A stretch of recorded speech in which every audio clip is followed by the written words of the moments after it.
Hello बच्चों, आज की क्लास में हम डिस्कस करेंगे बहुपद यानी पॉलिनोमियल्स। तो 6th 7th 8th में हम बीजीय व्यंजक, एल्जेब्रिक एक्सप्रेशंस ये सीख चुके हैं। तो एक बार उसे और रिवाइज कर लेते हैं। हमने क्या सीखा था? हमने सीखा था कि हम अपनी डेली लाइफ की जो हमारी प्रॉब्लम्स हैं या जो भी सिचुएशंस हैं उन्हें हम बीजीय व्यंजक, एल्जेब्रिक एक्सप्रेशन में कैसे चेंज कर सकते हैं। फॉर एग्ज़ाम्पल, हमें एक पेंसिल है, उसकी कॉस्ट दी हुई है, उसका मूल्य दिया हुआ है कि वो 5 रुपीज़ की है, और हमसे कहा जाता है ऐसी 10 पेंसिल्स, अगर 10 पेंसिल्स हमें खरीदनी हो तो उनका मूल्य क्या होगा। तो हम क्या करते हैं, फटाफट 5 को 10 से मल्टीप्लाई करते हैं और कहते हैं 50 रुपीज़ हो गई, है ना। अब अगर हम इसे बीजीय व्यंजक के रूप में यानी अपने एल्जेब्रिक एक्सप्रेशन के रूप में चेंज करें तो क्या होगा। भाई, कॉस्ट तो हमारी फिक्स है। चेंज क्या हुआ, पहले एक पेंसिल थी, अब कितनी पेंसिलें हो गई हैं? 10 पेंसिलें हो गई हैं। यानी ये पेंसिल की जो मात्रा है, जो क्वांटिटी है, वो चेंज हो रही है। तो उसे हम x से डिनोट कर लेते हैं। तो हमारा क्या एक्सप्रेशन बन गया? 5x। तो यही सीखा था ना हमने छोटी क्लासेस में। तो अब ये जो हमारा एक्सप्रेशन है, इसमें 5 जो है इसे तो हम चेंज कर नहीं सकते, क्योंकि ये तो पेंसिल की कॉस्ट है, हम कॉस्ट थोड़ा ना बदल सकते हैं। तो ये तो हमारा फिक्स रहेगा। इसको हम बोलते हैं कांस्टेंट, कि ये कांस्टेंट है, फिक्स रहेगा। और हिंदी में कहते हैं इसे अचर। अचर यानी जिसमें कोई चेंज ना आए, अचर जो बदले ना। लेकिन ये जो x है ना, ये x जैसे जैसे हम पेंसिल की संख्या बढ़ाएंगे या कम करेंगे, ये भी चेंज होता चला जाएगा। यानी ये फिक्स नहीं है, बार बार वेरी हो रहा है, चेंज हो रहा है। तो इसलिए हम इसको बोलते हैं वेरिएबल। वेरिएबल यानी हिंदी में कहते हैं चर, जो चेंज हो जाए, अचर जो चेंज ना हो, वेरिएबल एंड कांस्टेंट। तो ये हमारे एल्जेब्रिक एक्सप्रेशन के पार्ट्स हैं। अब अगर हम इस टर्म को ध्यान से देखें, ये है 5x, अकेला पद है ना। अगर इसमें हम 2 और ऐड कर दें तो अब इसमें कितनी टर्म्स हो गई? 2 टर्म्स हो गई। कौन कौन सी टर्म्स हो गई? एक तो हो गया 5x और एक हो गया 2। तो 2 टर्म्स हो गई, 2 पद हो गए। तो जब हमारे बीजीय व्यंजक में, एल्जेब्रिक एक्सप्रेशन में एक से ज़्यादा टर्म्स हो जाती हैं, पद हो जाते हैं, तो उसे हम बोलते हैं बहुपद। क्या कहते हैं? बहुपद। और इंग्लिश में बोलते हैं उसे पॉलिनोमियल, जो हमारा आज का टॉपिक है। बहु, अब देखो इसके नाम से ही पता चल रहा है, बहु। बहु मीन्स बहुत सारे, पद यानी ये टर्म्स हमारी। पॉली का मतलब भी क्या होता है? बहु, नोमियल पद, टर्म्स जो हैं।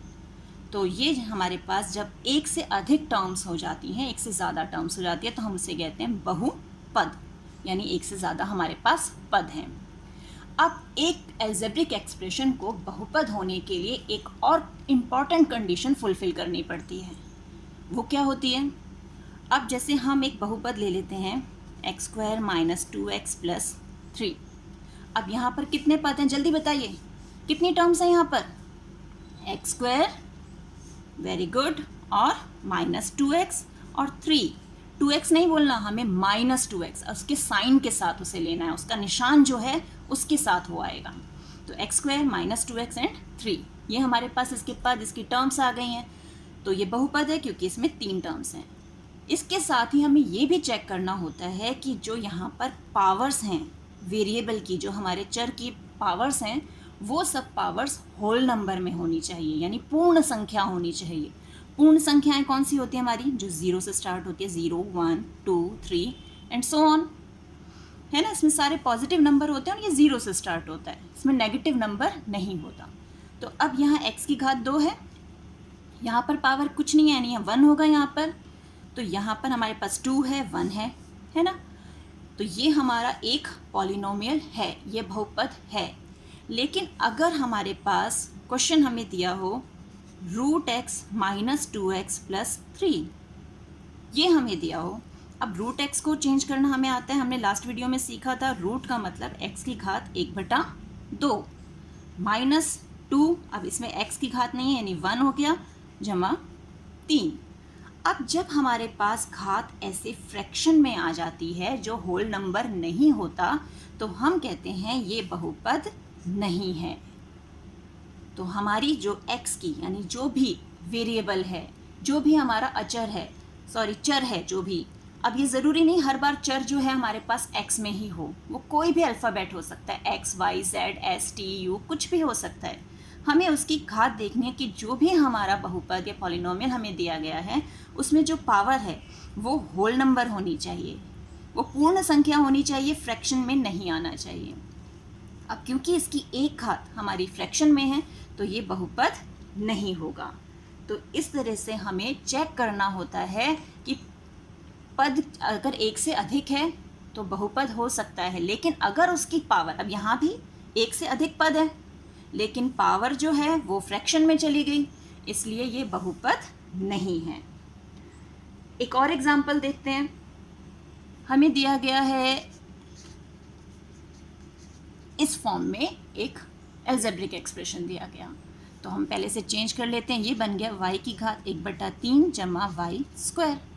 तो हमने फटाफट पावर्स चेक किए तो देखा अरे ये क्या है, ये तो फ्रैक्शन में है, तो ये बहुपद नहीं है। तो हम लिखेंगे बहुपद नहीं है, यानी it is not a polynomial, ये एक पॉलिनोमियल नहीं है। सिमिलरली एक और एग्जांपल देखते हैं। हमने लिया x + 1/x। अब यहाँ तो कोई घात हमें दिख नहीं रही कि फ्रैक्शन में हो, तो पहले इसे सिंपलेस्ट फॉर्म में चेंज कर लेते हैं। तो सिंपलेस्ट फॉर्म में जब चेंज करेंगे तो x की घात तो एक है ही, अब ये 1/x को हम जब चेंज करते हैं तो क्या बन जाता है, x की घात -1। अब ये एक पूर्ण संख्या है। अब -1 जो है, क्या ये एक पूर्ण संख्या है? क्या हमारे पास होल नंबर्स में पूर्ण संख्याओं में माइनस की कोई संख्या है? नहीं। यानी अगर हमारा पावर में माइनस का साइन भी आ रहा है तो इसका मतलब वो भी बहुपद नहीं है। तो ये सब चीज़ें हमें चेक करनी है, ये देखने के लिए कि जो हमें एल्जेब्रिक एक्सप्रेशन बीजगणित दिया गया है वो बहुपद है या नहीं। एक और इंटरेस्टिंग सा एग्जांपल देखें। हमें दे दिया 5। अब पूछा जा रहा है ये 5 जो है वो बहुपद है या नहीं। अब 5 तो कांस्टेंट है, इसके पास तो कोई भी चर नहीं है, तो अचर है खुद ही, तो ये क्या बहुपद होगा? कोई कहेगा नहीं ये बहुपद नहीं है। नहीं, ये बहुपद है, इट इज़ अ पॉलिनोमियल। क्योंकि अगर मैं इसके आगे x की घात 0 लगा दूँ, x पावर 0, तो हमें पता है कोई भी नंबर हो उसकी पावर 0 होते ही वो 1 हो जाता है। यानी 5 × 1, अगेन हमारे पास 5 आ गया। तो लेकिन 5x 0 का मतलब वो तो हमारा होल नंबर में है, पूर्ण संख्या है वो हमारी, तो पूर्ण संख्या की कंडीशन वो पूरी कर रहा है, तो ये हमारा एक बहुपद है। यानी अगर हमारे नंबर 2, 3, 4, 7, 145 कुछ भी हैं, तो ये सब संख्याएं भी अपने आप में क्या हैं, ये सब बहुपद यानी पॉलिनोमियल हैं। ये सब के सब हमारे पॉलिनोमियल बहुपद हैं। ऐसे पॉलिनोमियल्स को जिनमें x की घात 0 होती है, यानी जो अकेले हैं, बिल्कुल हमारे पास कांस्टेंट टर्म्स हैं, अचर हैं, उन्हें हम बोलते हैं शून्यक बहुपद। क्या बोलते हैं? शून्यक बहुपद। और इंग्लिश में इसे बोलते हैं ज़ीरो पॉलिनोमियल। याद रहेगा, ज़ीरो पॉलिनोमियल, क्योंकि यहाँ पर x की घात 0 है, इसलिए ये ज़ीरो पॉलिनोमियल है। तो आज हमने क्या सीखा? आज हमने सीखा कि पॉलिनोमियल्स क्या होते हैं और पॉलिनोमियल्स किसी एल्जेब्रिक एक्सप्रेशन को कैसे हम बताएं कि वो पॉलिनोमियल है या नहीं। पहली बात, उसमें एक से अधिक पद होंगे, अधिक टर्म्स होंगी।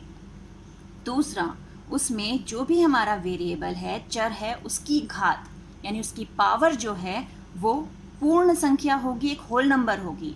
उसकी घात फ्रैक्शन में नहीं होगी, ना ही उसकी घात माइनस में होगी। तो आज की क्लास में हमने ये सीखा। अब इससे रिलेटेड जो प्रैक्टिस के लिए क्वेश्चंस दिए गए हैं ये हमें सॉल्व करने हैं और मैथ्स एंजॉय करना है। तो मिलते हैं एक और वीडियो में, तब तक keep practising and enjoy maths.